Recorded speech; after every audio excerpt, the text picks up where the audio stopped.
Qué bueno que está al otro lado de esta señal. Nos vamos rápidamente a Perú. Carmen Alvarado nos contacta en este momento. Adelante, compañera.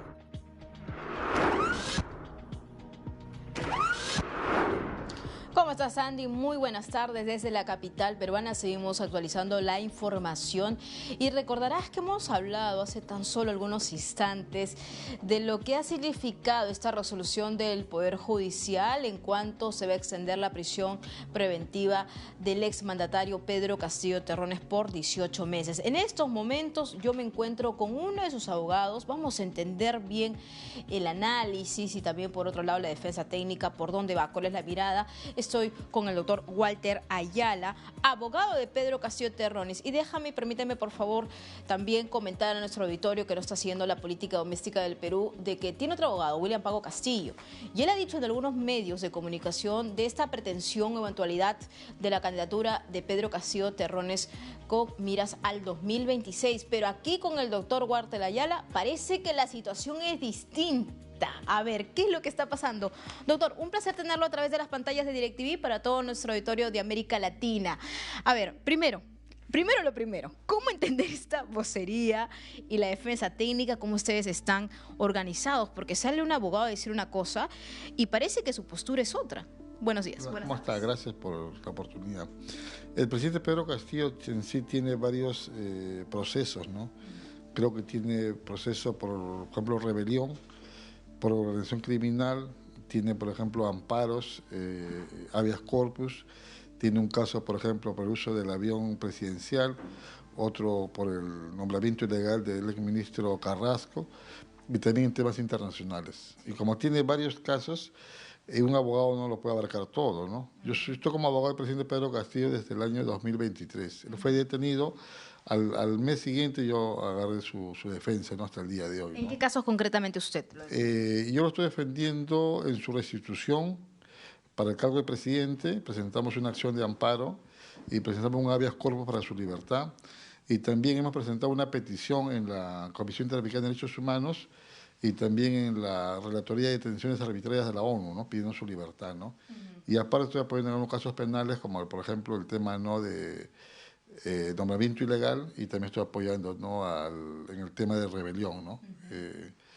En esos casos, ¿no? Bueno, lo cierto es que el Poder Judicial ha desestimado lo que ustedes han presentado como defensa técnica. En sus manos tienen los documentos sobre acerca de esta ampliación de prisión preventiva por 18 meses porque se va a quedar en el penal Bernardino el exmandatario. ¿Qué tiene en sus manos, por favor? ¿Qué podría compartir con nosotros? Sí, mira, es importante tener en cuenta que una prisión preventiva es una medida cautelar. Entonces, por su naturaleza misma es variable en el tiempo. No es una sentencia, es una medida provisional. Entonces, en cualquier momento, el abogado puede pedir su variación, su cese, que se deje sin efecto, pero con nuevos argumentos.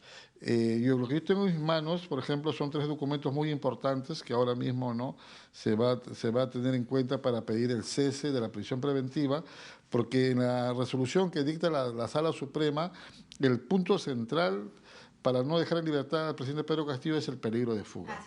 O sea, el presidente Pedro Castillo no está preso por la supuesta rebelión, sino supuestamente está preso porque supuestamente se quiso fugar o quiso pedir asilo político a la Embajada de México, ¿no? Entonces, ese es el riesgo que la Corte Suprema, ¿no?, tiene como fundamento para no dar libertad.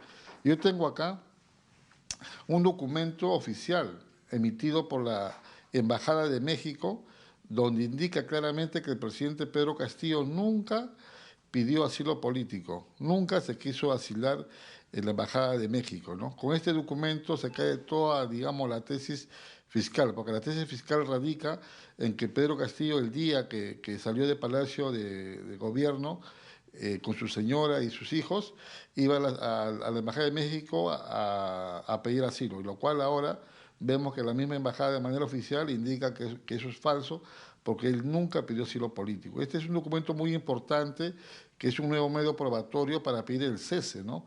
Porque si bien es cierto, ¿no?, el Poder Judicial ha ampliado, ¿no?, a 18 meses, pero también es cierto, ¿no?, de que los fundamentos que toma para esa decisión, vemos de que no es objetiva, ¿no? No hay una prueba sólida para que el juez no haya dictado, ¿no?, esa ampliación de la prisión Y ahí preventiva. permíteme por favor preguntarle, porque si bien acá tengo el documento de la Embajada de los Estados Unidos Mexicanos en Perú, hace constar que no ha recibido solicitud alguna de asilo del presidente José Pedro Castillo Terrones al gobierno de México. Cualquier solicitud de asilo a su favor que hubiera sido presentada por personas no autorizadas y sin su firma carece validez como solicitud para considerar otorgar dicho asilo. Claro, pero también, por otro lado, podríamos tener esa mirada de que él no habría pedido el asilo durante todo este momento caótico donde ocurrieron estos sucesos y que se iba a internar dentro de la embajada y recién ahí podía pedir el asilo político, como lo han hecho, por ejemplo, otras personalidades de América Latina. Entendemos Jorge Glass, por ejemplo, un gran ejemplo, que llegó a la embajada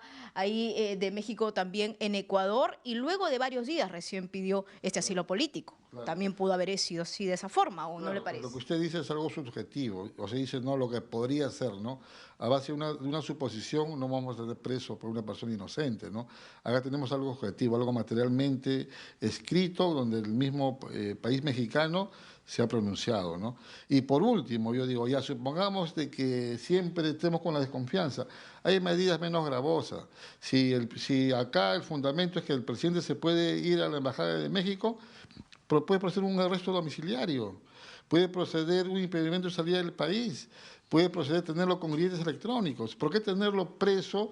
¿Por qué buscar la medida más gravosa para tenerlo preso un presidente elegido constitucionalmente por más de 20 millones, ¿no?, de personas? Eso no pasa en ningún lugar. Pero lo cierto es que su familia se encuentra en México también, ¿no? Su esposa y sus hijos.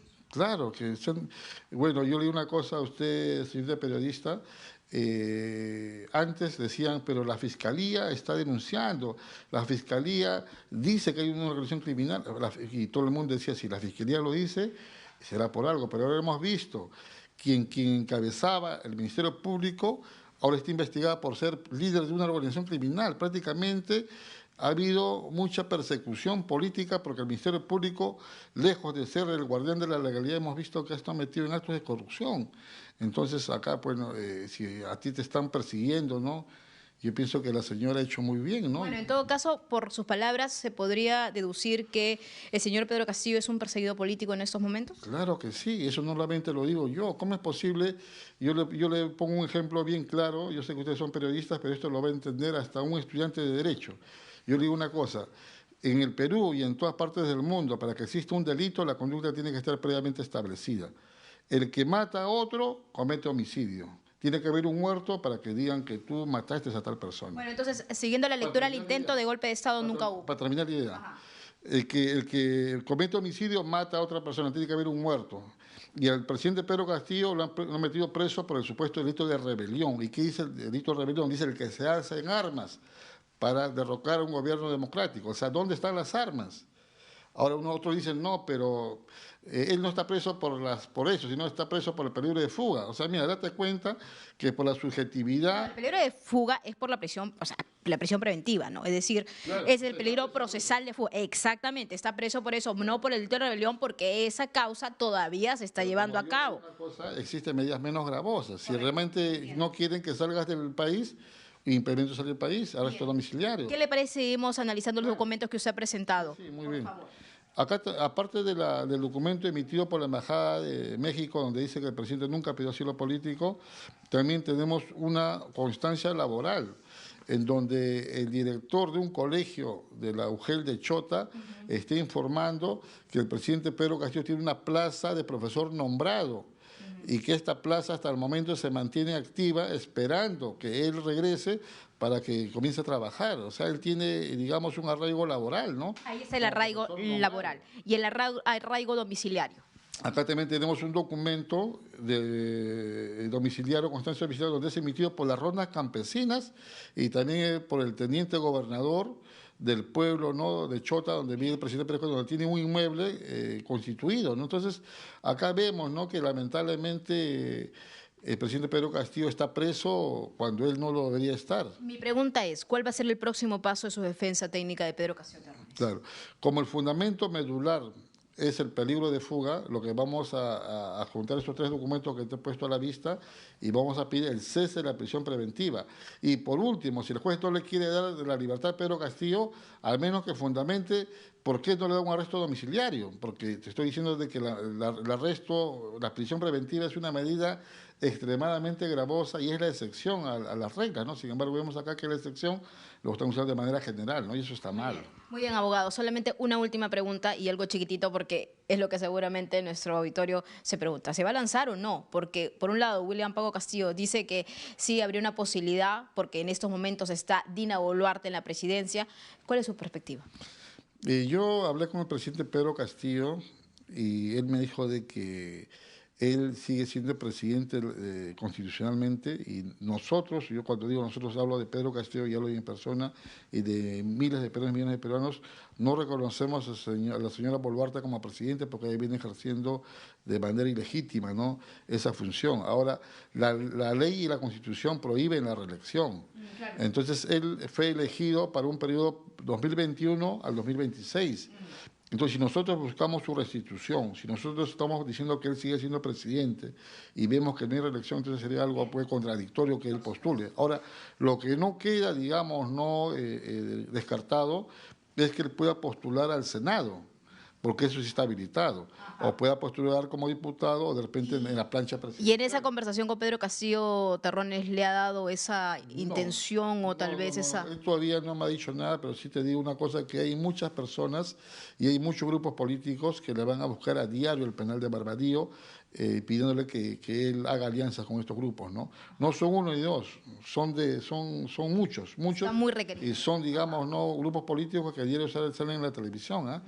Para el Senado, entonces. Vamos a ver cómo se vienen dando las cosas. No se descarta. No se descarta. Y más aún teniendo en cuenta que según las encuestas, ¿no?, de hace un mes, si mañana fueran las elecciones, Pedro Castillo ganaría en segunda vuelta y sería elegido nuevamente presidente constitucional. Muchas gracias, abogado Walter Ayala. Abogado, uno de los abogados de Pedro Castillo Terrones. Sandy, lo has escuchado, ha hablado largamente y ha explicado también muchos de sus argumentos y los documentos que va a presentar. Contigo en estudios. Carmen Alvarado, muchísimas gracias. Interesante todo lo discutido acá. Tengan ambos una excelente jornada.